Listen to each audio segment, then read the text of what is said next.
At the White House this week, maternal mortality is in the spotlight.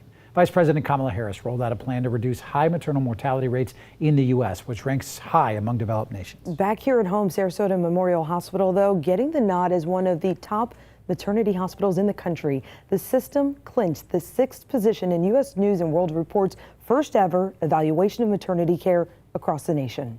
10 Tampa Bay's Adure Achumba tells us more about the criteria and its impact on maternity care in the community.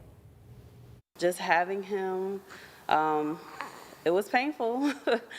After reading about tennis star Serena Williams' life-threatening hospital experience having her baby, Dr. Taryn Cade said she and her husband were concerned expecting their first child. Am I gonna have, some emergency and I'm not gonna be taken seriously, I'm not gonna be listened to? Then her pregnancy became high risk with the baby transversed in a sideways position. Didn't feel like he was moving, and next thing I know, they're telling me, hey, he's head down. And after 16 hours in labor with doctors and nurses at Sarasota Memorial Hospital working, Cade's family welcomed their first child, a little boy. I could have had to have an emergency C-section, so right then and there they would have had to roll me back because sometimes the babies don't respond well. To make the list, SMH had to overperform in 5 quality metrics, including low C-sections, newborn complication rates, and mother-baby bonding and breastfeeding support, emerging among the country's best facilities for maternity care.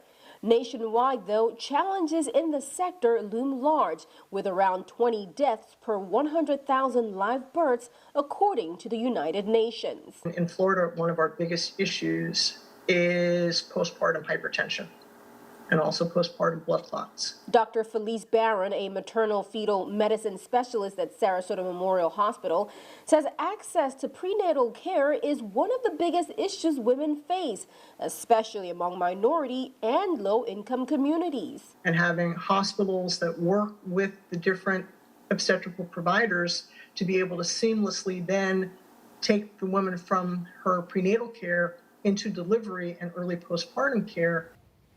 So when it comes to taking care of a newborn during the postpartum period, American moms have the least amount of time for maternity leave.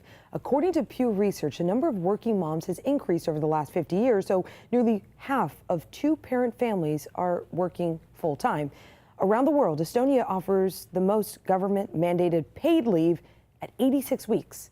In the U.S., parents can take up to 12 weeks of unpaid leave under the Family and Medical Leave Act.